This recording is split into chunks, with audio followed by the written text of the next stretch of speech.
Halo rekan-rekan profesional dan juga millennials, apa kabar? Senang sekali saya Puja Rizaldi bisa menjumpai Anda semuanya di materi terbaru saya yang mengangkat mengenai tahajudlah Allah akan menjamin suksesmu.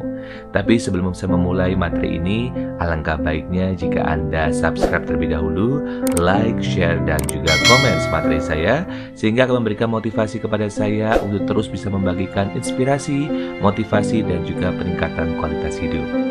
Nah, rekan-rekan profesional dan juga millennials, sebelum saya memulai materinya, saya ingin mendoakan Anda semuanya agar sehat selalu, dilimpahkan rezeki dari Allah Subhanahu wa Ta'ala, dan juga dijauhkan dari hal-hal buruk dalam hidup Anda. Amin, amin ya rabbal alamin. Baik, kita akan memulai secara langsung materi kita berkaitan mengenai tahajudlah Allah menjamin suksesmu.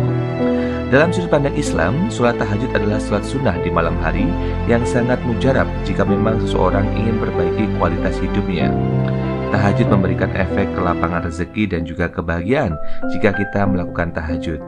Kita menjadi kaya karena giat bekerja dan bahagia karena berjiwa baik.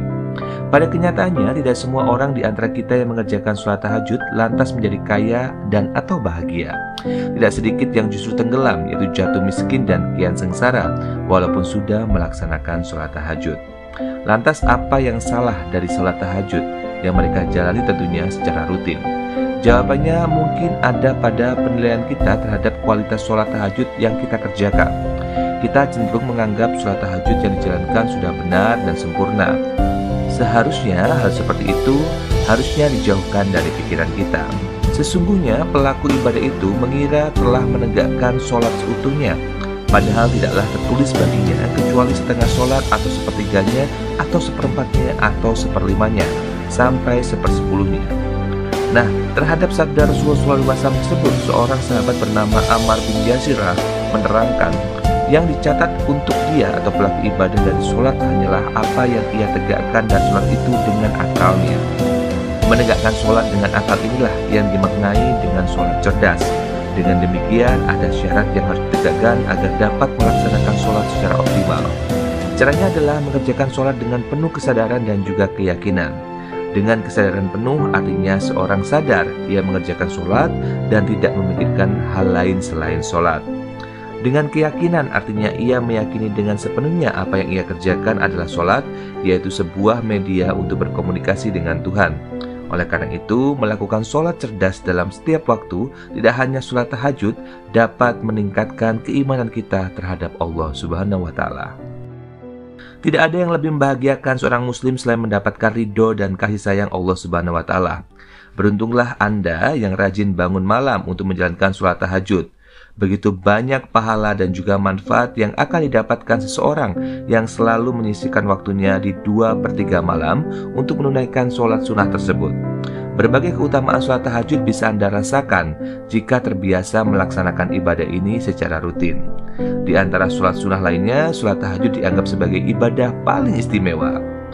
Ibadah sholat dalam agama Islam memiliki peran penting untuk mendekatkan diri kepada Allah Subhanahu wa Ta'ala. Sholat adalah sarana mewujudkan ikatan kerohanian atau kejiwaan kepada Allah Subhanahu wa Ta'ala. Dalam ajaran Islam, umat muslim disarankan untuk sholat sunat tahajud sebagaimana telah ditegaskan dalam Al-Quran surat Al-Isra ayat 79. Ada banyak manfaat sholat tahajud bagi umat muslim yang menjalankannya. Manfaat tahajud bagi umat muslim adalah: yang pertama, membuat tubuh lebih sehat dan dicegah dari perbuatan dosa. Manfaat sholat tahajud dapat membuat tubuh lebih sehat, dicegah dari perbuatan dosa dan dihapus kesalahan. Yang kedua, mendapatkan tempat terpuji di sisi Allah. Allah Subhanahu wa Ta'ala berfirman dalam surat Al-Isra bahwa manfaat sholat tahajud dapat meninggikan derajat manusia. Ia akan mendapatkan tempat terpuji dan senantiasa dilindungi oleh Allah Subhanahu wa Ta'ala. Mendapatkan tempat terpuji di sisi Allah juga dapat berarti keselamatan dalam kehidupan dunia dan akhirat. Yang ketiga adalah mendapatkan ridha Allah Subhanahu wa Ta'ala. Manfaat orang yang sholat tahajud akan mendapatkan ridha Allah Subhanahu wa Ta'ala.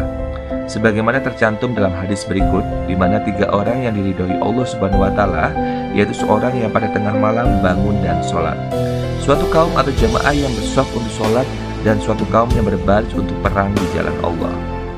Yang keempat adalah dikabulkan doanya dan diampuni dosanya. Diriwayatkan dalam sebuah hadis bahwa Allah Subhanahu wa Ta'ala turun ke langit dunia pada sepertiga malam terakhir dan mengabulkan doa serta mengampuni dosa. Kemudian selanjutnya adalah masuk surga dengan damai. Dijelaskan sebuah hadis bahwa orang yang sholat tahajud akan masuk surga dengan damai. Dirikanlah sholat di waktu malam ketika manusia sedang tidur dan masuklah surga dengan kedamaian. Yang terakhir adalah diberikan ketentraman hati dan juga pikiran. Manfaat sholat tahajud yang dilakukan secara konsisten dapat membawa ketentraman hati dan juga pikiran. Sholat tahajud adalah waktu untuk berkomunikasi kepada Allah Subhanahu wa Ta'ala, di mana umat muslim dapat mencurahkan segala isi hati dan memohon pertolongan kepada Allah Subhanahu wa Ta'ala.